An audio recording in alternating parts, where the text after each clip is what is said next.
एक सभागृह गच्च भरलेलं असते. त्या सभागृहामध्ये खूप मोठ्या प्रमाणात गर्दी झालेली असते. एवढ्यात त्या स्टेजवर मोठ्या अक्षरामध्ये लिहिलेलं असते, हॅपी मॅरेज लाईफ. त्या गर्दीमध्ये असणाऱ्या जोडप्यांमध्ये थट्टा मस्करी चालू असते. एवढ्यात स्टेजवर सायकोलॉजीचे प्राध्यापक येतात. ते बघतात की आजच्या जमान्यामध्ये लोकांमध्ये नवरा बायकोचं नातं फक्त हे मौज मजासाठी बघितलं जात आहे. प्राध्यापक तिथल्या लोकांना म्हणतात की आज मी तुम्हाला एखादं भाषण देण्यापेक्षा आपण एखादा खेळ खेळूया. ते सर्व लोक उत्साहात म्हणतात की हो सर, नक्की खेळ खेळायचा, पण कोणता? एवढं ते प्राध्यापक समोर बसणाऱ्या एका महिलेला आवाज देतात. ती महिला चालत चालत स्टेजवर येते. समोर एक ब्लॅक बोर्ड असते. ते प्राध्यापक त्या महिलेला म्हणतात की तुम्हाला आवडणाऱ्या लोकांचे नाव त्या ब्लॅक बोर्डवर लिहा. ती महिला त्या ब्लॅक बोर्डवर नावं लिहायला सुरू करते. सर्वात पहिले आपल्या आई वडिलांचं नाव लिहिते, मग आपल्या नवऱ्याचं नाव लिहिते, मग आपल्या मुलाचं नाव लिहिते, मग आपले नातेवाईक, आपले शेजारी, आपले सहकारी, आपले मित्र, असे जवळजवळ 25 ते 30 लोकांची नावं ती महिला लिहिते. हे लिहिणं झाल्यानंतर ते प्राध्यापक त्या महिलेला म्हणतात की आता एक काम करा, तुम्हाला कमी आवडणाऱ्या अशा 5 लोकांची नावं पुसून टाका.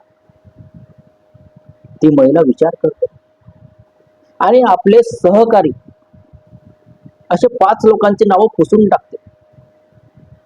ते प्राध्यापक त्या महिलेला म्हणतात की अजून 5 लोकांची नावं पुसून टाका.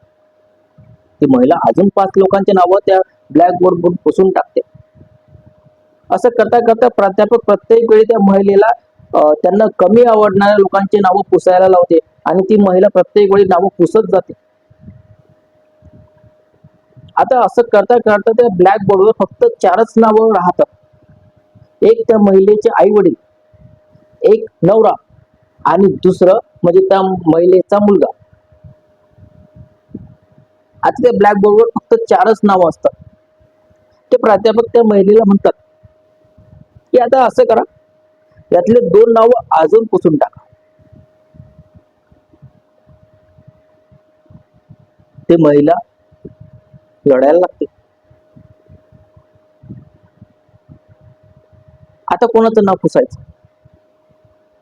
ती महिला विचार करते आणि आपल्या मनावर खूप मोठं दडपण ठेवून आपल्या आई वडिलांचं नाव पुसून टाकते. संपूर्ण सभागृह आता स्तब्ध झालेला असतो. संपूर्ण सभागृहामध्ये शांतता पसरलेली असते. कारण आता तो खेळ फक्त त्या एका महिलेचा नसतो, तिथे उपस्थित असणाऱ्या प्रत्येक व्यक्तीचा तो खेळ झालेला असतो. आता त्या ब्लॅक बोर्डवर फक्त 2च नावं असतात. एक म्हणजे त्या महिलेचा पती आणि त्या महिलेचा मुलगा.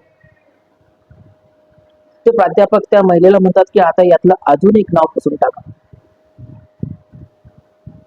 त्या महिलेला असं वाटते की जसं त्या महिलेचं हृदय बंद पडत आहे. त्या सभागृहामध्ये असणारा प्रत्येक व्यक्ती आता हा विचार करतो की ती महिला नक्की कोणाचं नाव पुसणार. सर्व श्वास थांबून त्या महिलेकडे बघत असतात. ती महिला अश्रू पुसते, त्या ब्लॅक बोर्ड मध्ये जाते, डस्टर घेते आणि तिथं 2 नावापैकी आपल्या मुलाचं नाव पुसून टाकते. आता त्या ब्लॅक बोर्डवर फक्त तिच्या नवऱ्याचं नाव बाकी असते. ते मानसशास्त्राचे प्राध्यापक त्या महिलेला विचारतात की ज्या आई वडिलांनी तुम्हाला जन्म दिला, लहानाचं मोठं केलं, त्या आई वडिलांचं नाव तुम्ही पुसून का टाकलं? ज्या मुलाला तुम्ही जन्म दिला त्या मुलांचं नाव सुद्धा तुम्ही पुसून टाकलं, असं का? त्या महिलेनं खूप शांतपणे उत्तर दिलं. ती महिला म्हणाली की माझे आई वडील हे आता म्हातारे झालेले आहेत आणि ते कधीही जग सोडून जाऊ शकतात. माझा मुलगा मोठा झाल्यानंतर स्वतःची दुनिया बसवेल, कदाचित लग्न झाल्यानंतर तो मला सोबत ठेवणार नाही. पण प्रत्येक सुखदुःखात मला माझा नवरा सोबत ठेवणार.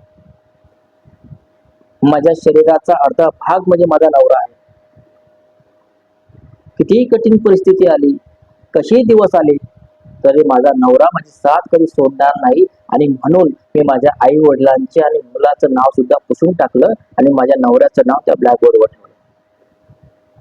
हे ऐकल्याबरोबर त्या संपूर्ण सभागृहामध्ये टाळ्यांचा कडकडाट होतो. का? कारण तिथं उपस्थित असणारा प्रत्येक जोडप्याला आपल्या साथीदाराविषयी,